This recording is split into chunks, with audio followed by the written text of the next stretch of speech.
Welcome to Oyate Today. Oyate in Lakota means people. Brought to you by Native Sun News Today. Hi, welcome to Oyate Today. I'm your host, Richie Richards. Oyate Today is produced by Tim and Jackie Gallego. Tim is an enrolled member of the Oglala Sioux tribe. Our guest tonight is Miss Anna LeBeau, Executive Director of the Black Hills Community Loan Fund and Wambli Bear Runner. Thank you so much for coming in and sharing your story. I really do appreciate both of you coming in tonight. Absolutely. Let's just start off with a little bit of information about both of you, okay? So if you could tell me a little bit about yourself, Anna. Okay, yes. My name's Anna LeBeau. I'm the Executive Director of the Black Hills Community Loan Fund. I was born on the Winnebago Reservation. However, I am an enrolled member of the Omaha tribe. And I was taken to Aberdeen by my mother when I was 6 months old, where she got a job with BIA. And she raised me in Aberdeen. I lived there until I finished college and later moved throughout the country. Cool. And when did you move to Rapid City? I've been then? in Rapid City for about 7 years. I've worked for several nonprofits and most recently worked as the Executive Director of Black Hills Community Loan Fund for the last 4 years. Awesome. Thank you so much for being here. And Wambli, if you could tell us a little bit about yourself as well. Okay, my name is Wambli Bear Runner. I am Oglala Sioux. I grew up in Porcupine, South Dakota. Had many jobs there, many kids. I came to Rapid City in 2008. Sure. What are you doing nowadays then? I work in reentry with women prisoners. Hey, that's awesome. Good job. Thank you for doing that. It's a very important area to be in. So, Anna, what's your position? I know you're the executive director, but what does that entail? What's your position entail? As executive director, I manage and run the daily activities within the organization. When they hired me 4 years ago, it was an interesting situation as the organization was at a make or break type deal. They had been established by a previous ED, and that ED left after 3 years, and the position remained vacant for 9 months until they hired me. When the board hired me, they basically said, you have 1 year to get it going again and to become a certified native CDFI. We are a community development financial institution, which is similar to a credit union. We are able to provide technical assistance in the form of providing loans and helping with building credit and budgeting and managing money. And we also provide loan products as well. So I've been the one to help, along with the board, create those loan products to meet the needs of our community members. We've also provided these loans to individuals who are in need of them, worked with individuals to help them repair their credit. As ED, I'm also the grant writer, fundraiser. For the first few years, I was a staff of one, so I was also the marketing person, the administrative assistants, the IT person. I had to do all of it. But in the last 2 years, we've grown, and so now I have a staff of 2. Wow, that's awesome. Which is awesome. That is great to have help. Is this program exclusive to Native Americans then, or? Oh, absolutely not. That's the unique thing about us. Although we are a certified Native CDFI, which means that our target market is Native Americans, we are urban. We are one of, I believe, 4 Native urban CDFIs within the entire nation. Wow, okay. And so the difference between us and other CDFIs that are located on reservation is that we are not tied down to one specific tribe. So if you looked at our portfolio, you would see that within our group of clients that we probably have representation from every single tribe within the Great Plains region, North Dakota, Wow. South Dakota, Nebraska. We have some Navajos, we have some from Montana, so we try to cover as many as possible. Sure. And this might be an off-the-cuff question, but how important is good credit, or fixing your credit, or upping your credit score? How important is that, and what benefits can come with that? Because I'm just not sure that we're taught this enough in growing up and in our families and in schools and things like that. But how important is that for for us as individuals or our families? Well, nowadays, credit is huge. Credit impacts every aspect of your life. It impacts whether you're able to purchase a car or a home. It also impacts whether you're able to even get into a rental. It impacts even if you can get a bank account, and then background checks with respect to getting a job. You know, I've had my credit checked every time I've moved into an apartment, when I got a bank account, just all of those areas. And it really, really, really matters, because what it does is it proves how you are as not only a person that pays your bills, but how dependable you are. You know, are you a person that's going to be constantly on the move? Even if that's the case, are you able to continue to keep up with your debt load? Are you consistent? Can we depend on you as a person to be able to make sure that you show up every day? And they see that through the history that's stated on the credit report. And I mentioned about learning this stuff in our families a little bit ago, but do you think that there's a certain, because they're sharing some very personal information when they come to your program, It really some very truly is. personal information. And do you think there's taboos within our families or within our, you know, homes that kind of prevent this type of openness or willingness to share financial and personal information? Oh, most definitely. I've seen it throughout all of the classes that I've taught, and I've experienced it personally. You know, my mother, she was a single parent. You know, she worked hard to raise my sister and I. She, you know, put a roof over our head. She made sure that we had food. She made sure that we were safe and secure. And within that, you know, you're paying for the rent or the house payment, and you're paying for your cable, you're paying for the things that you typically have every day.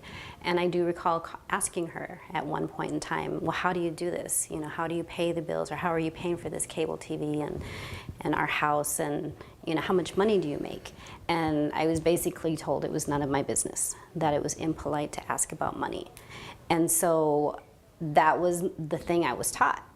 And I was unsure of how all of it worked and how all of it came together. And when I was a young mother, I recalled seeing my mom go to the bank around Christmas time to get a Christmas loan. And I had no idea how I was going to provide for my little boy and get him Christmas, and it was his first Christmas. And so I went to the bank and I said, okay, my mom gets a loan every year. How does this work? And at the time I was, 19 years old, working at Hardee's. And at that time, I think minimum wage was maybe $3.50 an hour. I had no money, but I thought, my mom can do it, I'm gonna try it too. And I got a hard lesson in credit, a hard lesson in how it works, and how, the debt to income. I mean, they were speaking Greek to me. I had no idea what they were saying. The only thing I heard is, no, we cannot give you any credit. We cannot do this for you.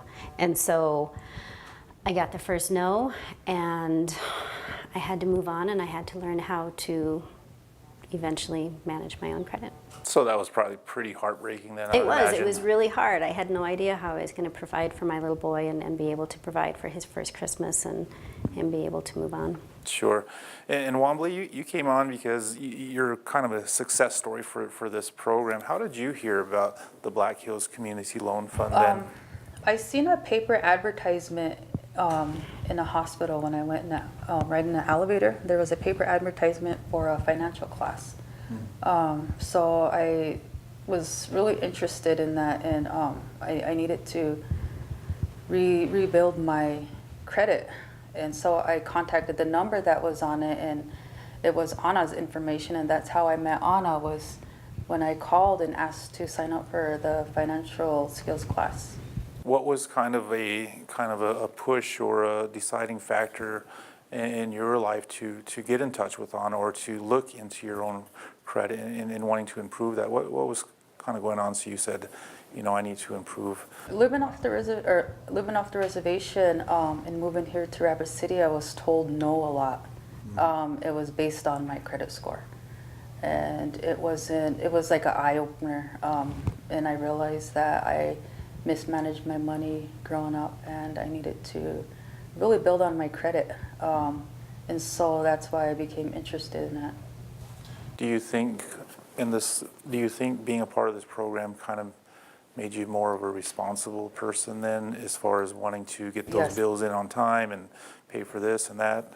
It has, yes. Oh, cool. That's awesome. We're going to take a break. We'll be back in a couple minutes. Closed captioning for Oyate Today is brought to you by Black Hills Energy. Native Son News has been voted the best weekly newspaper in its class for 2015 by the South Dakota and North Dakota Newspaper Associations. You can find a copy of the Native Son News at many businesses and vending machines in Rapid City and the surrounding area, and on all 9 reservations. We publish every Wednesday, so advertisers and subscribers can reach our diverse readership by calling 605-721-1266. The Native Son News covers the other side of the story. You can't predict life's ups and downs. You just give it all you've got to stay on top. But it's easier with a partner like Security First Bank. Since 1898, we've been riding with you through the country's biggest ups and downs. And this is where we'll stay. Security First Bank, a relationship you can count on. Member FDIC.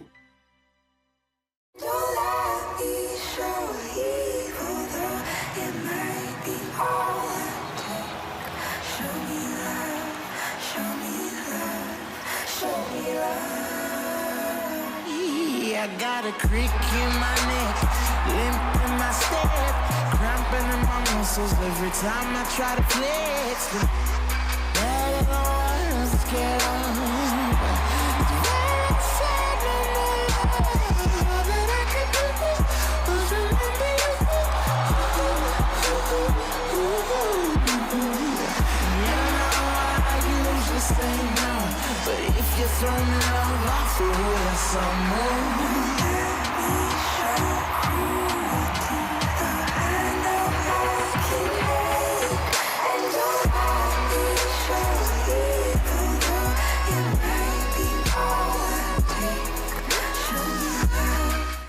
Once again, our guest tonight is LeBeau, Executive Director of Black Hills Community Loan Fund and Wambli Bear Owner. Thank you so much for being here tonight, and thanks for sharing your story with us. This is awesome.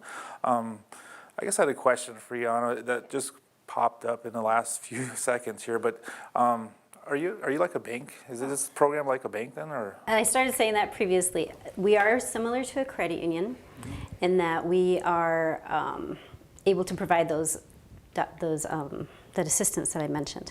The difference is we are not able to take deposits from our clients, so we don't hold their money, but we do make the loans. And that's awesome. I'm just trying to imagine how that works, but I guess we'll get into that a little bit further here. What services are provided by your community loan fund here? As I mentioned, we work with our clients. The first thing that when I talk to my clients is we talk to them about trust and how, because we're working with individuals who have poor credit and who are still, learning how to utilize their credit and the importance of it, I let them know immediately that there is no judgment. We do not judge individuals for the decisions that they've made. And in fact, when I teach my financial ed classes, I will give them examples of what I've gone through as a person who's had to learn the hard way about credit. I mentioned going to the bank when I was a young girl. I also mentioned in my previous life, I always say that financial literacy basically saved my life in the sense that I am a survivor of domestic abuse, and I had to learn how to manage my own money. In that relationship, I was basically given permission to be able to manage the money, and once I had access to how much we had to pay for rent and bills and car payments, I was able to assess how much I was going to need in order to get out of my situation. And I created a 5-year plan. Found out I was expecting, had to up that plan to a 2-year plan so I could get out sooner than later. And so after 2 years, I was able to save up the money for deposit and first month's rent, and I was able to get out of my situation. But I had to do that by planning and spreading all my money out and knowing how much we needed to have in order to make all of the bills and be able to put money away in savings at the same time. And so when I talk to my clients, I let them know that this is some of the stuff that I've had to go through. When I was in college, my car got repossessed. That was traumatizing in itself. And it took some time to get to the point to where I am now, to where I'm able to now drive a car and get that loan on my own without anybody having to co-sign. And so because of my experience, I can look at my clients and say, there is no judgment when it comes down to the decisions that you had to make 5, 7, 10 years ago. And so when we look at their credit report, I understand that they're thinking about the situation that they may have been at that time. And I let them know that it's okay. We're here right now. We are making better decisions as far as how we're going to move forward. And so we are really good about creating that working relationship with our client. And so, for example, when Wambli's come in, we've had really good discussions about what her goals are and how we were going to help her get to that point to where she's at today. Sure. And Wambli, let's what was, I mean, I know that Anna shared some, experiences in her past and how she decided and made those choices to, not only improve her credit score, but her life. But she did that through finances. And so what were your finances, if you want to share a little bit about that, as far as, before you got into the program or decided to get into the program? Well, growing up, I've never was taught how to manage money. I seen adults mismanage money a lot, so I didn't really think it was important then. So I really got myself in a debt trap where I made loans, didn't pay them back. I had credit cards, didn't pay them back.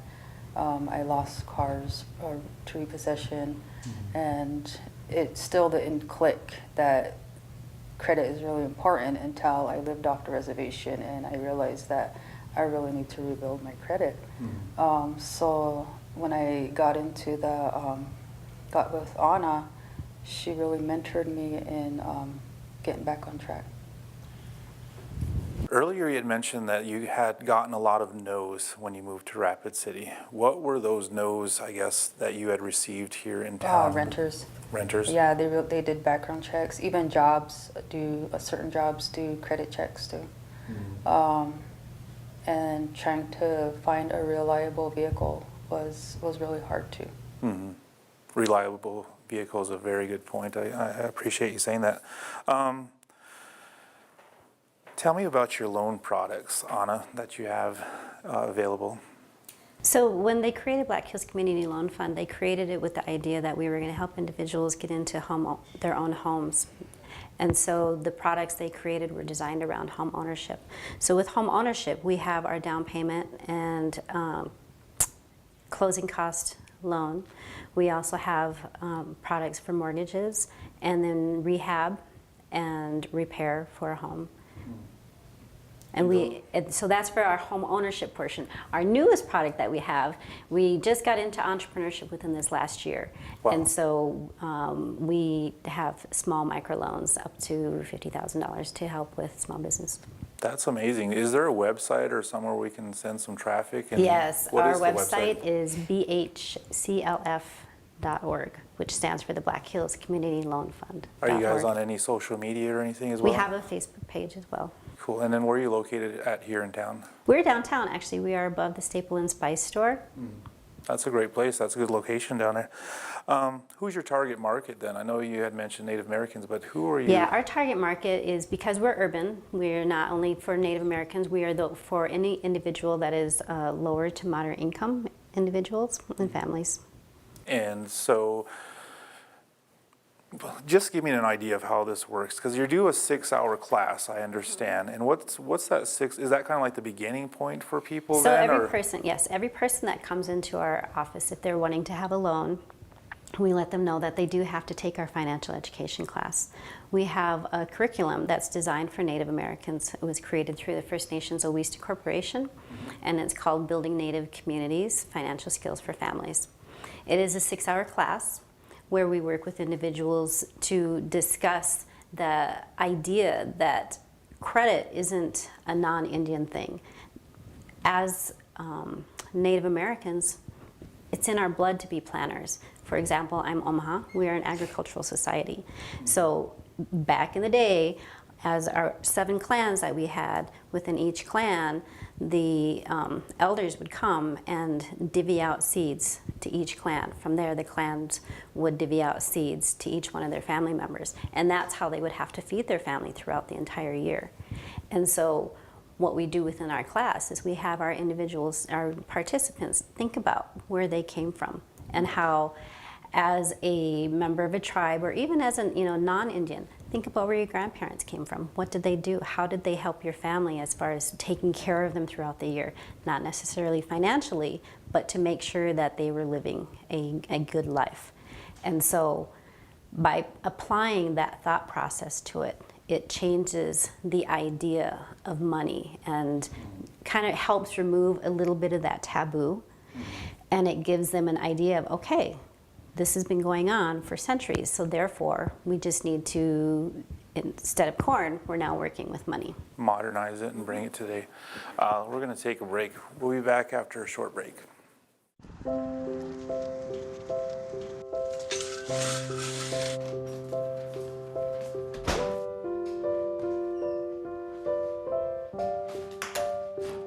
I like to eat apples and bananas. I want to eat apples and bananas. I need to eat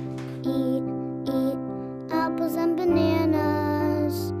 Why can't I eat apples and bananas?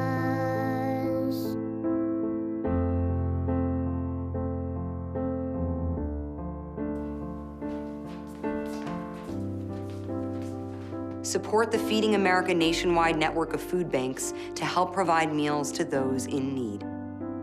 Join us at feedingamerica.org. When discrimination happens in our community, and it does happen, then it's time to stand up and speak out to make it stop. Discrimination hurts and excludes. We can be better than that. People of Black Hills have a connection to each other, and none of us deserve discrimination. The Rapid City Human Relations Commission can help with discrimination issues in housing, employment, and public accommodations. And each of us, when we see it or hear it, can do our part to end discrimination. You have a responsibility to stand up and speak out.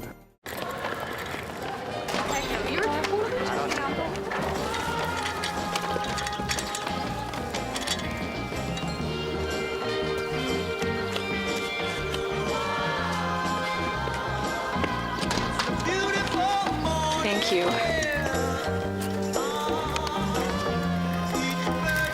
Kindness. Pass it on. A message from the Foundation for a Better Life. Hi, welcome back to Oyate Today. Once again, our guest tonight is Anna LeBeau and Wambli Bear Runner, and thank you so much for being here and sharing your stories with us. I really do appreciate it.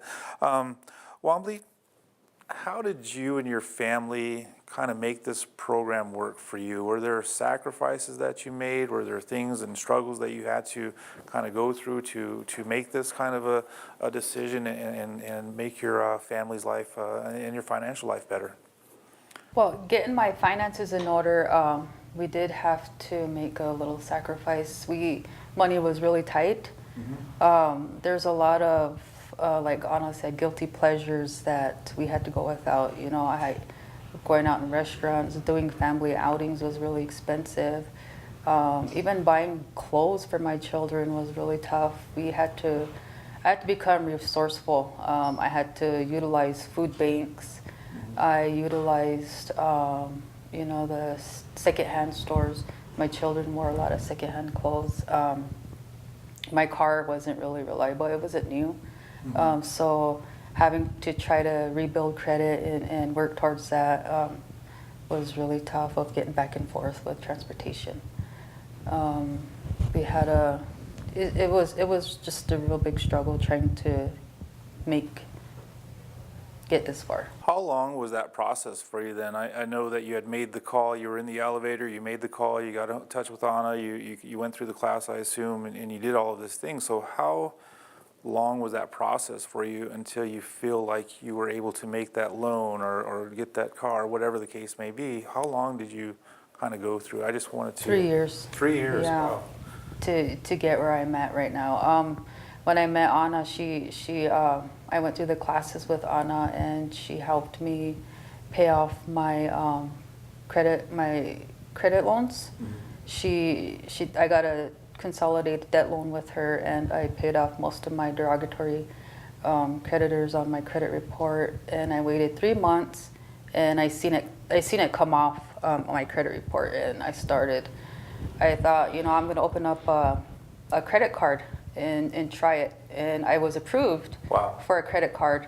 So I start paying regularly on a credit card, and I checked my credit report, and my credit was actually increasing. It was going up.